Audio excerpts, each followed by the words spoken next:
La question était quel capitalisme combattez-vous? Quel capitalisme? Je pense que, moi mon point de vue, c'est que on vit dans des économies mixtes, en fait. Le problème, c'est qu'on ne l'assume pas.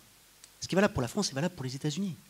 Le taux de scolarisation dans le public, pour le primaire et le secondaire, est supérieur c'est-à-dire les gros effectifs, est supérieur aux États-Unis à ce qu'il est en France. On est en dessous de la moyenne de l'OCDE, il faut dire, en France, avec l'enseignement privé sous contrat.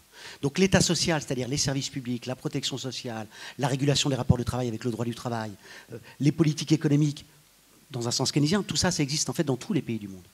Le problème, c'est que ce n'est pas assumé. C'est pas assumé.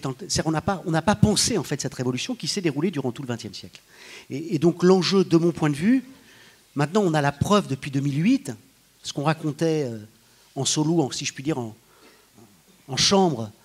Les économies, ça va, on n'avait pas constitué notre collectif à l'époque, mais enfin, on était déjà sur cette position, que le capitalisme libéral nous conduit à la catastrophe. Enfin, depuis 2008, c'est évident. Le capitalisme libéral nous conduit à la catastrophe. Et le gros problème, c'est comment en sortir. Ce qui fait la force du néolibéralisme, c'est pas ses promesses. Peut-être que certains ici y croient encore un peu, mais enfin, c'est votre problème. C'est, a fortiori, pas ses réalisations. C'est le fait qu'on n'a pas d'alternative cohérente à lui opposer. Et de mon point de vue, l'alternative cohérente, ça suppose de dire que... Alors, il y avait une alternative durant tout le XXe siècle. Et en fait, on est en train de payer ça. On est en train de solder les comptes du XXe siècle. Le XXe siècle, c'est le siècle du communisme. Enfin, de l'opposition capitalisme-communisme. C'est-à-dire, ceux qui étaient contre le capitalisme, ils étaient pour le communisme. Très bien. Bon, 1989, de ce point de vue-là, a tourné la page.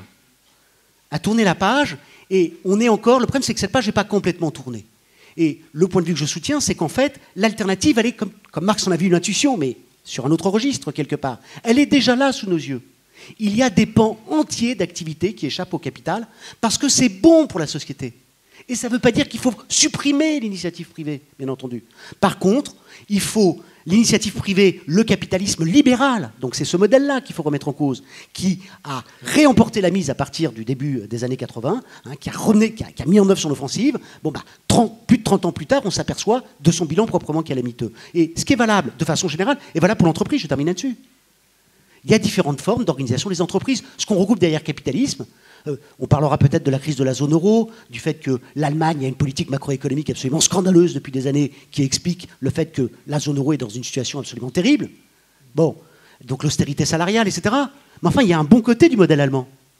C'est qu'en Allemagne, on ne méprise pas les travailleurs.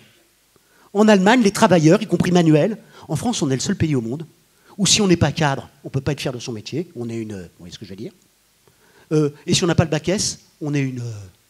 Ça fait 15% des gens à chaque fois. Il n'y a que 15% des gens qui sont cadres, 15% des gens qui ont le bac S. Ça veut dire que la France, on méprise 85% de notre population. En Allemagne, ce n'est pas le cas. En Allemagne, les travailleurs, y compris manuels, ils sont respectés.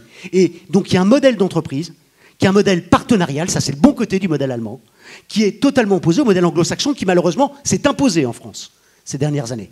Et qui est totalement inefficace à la fois d'un point de vue macroéconomique, mais y compris d'un point de vue microéconomique en termes de gestion des entreprises. Donc on voit bien que dès qu'on gratte un peu, les alternatives, moi je pense qu'il faut à tout prix se battre pour qu'on ait une conception partenariale dans l'entreprise. Enfin, une entreprise, c'est pas fait que pour cracher de l'argent au service des actionnaires. Il y a plusieurs partenaires dans une entreprise, il y a éventuellement les actionnaires, enfin il y a parfois des entreprises où il n'y a pas d'actionnaires, d'accord, privés, bon. Mais il y a des salariés, il y a des dirigeants, il y a des fournisseurs, il y a des clients. Tout ça doit être associé d'une façon ou d'une autre à la gestion de l'entreprise, de façon, y compris, à ce que l'entreprise soit performante. Et pour le coup, on peut associer la justice sociale et la performance économique.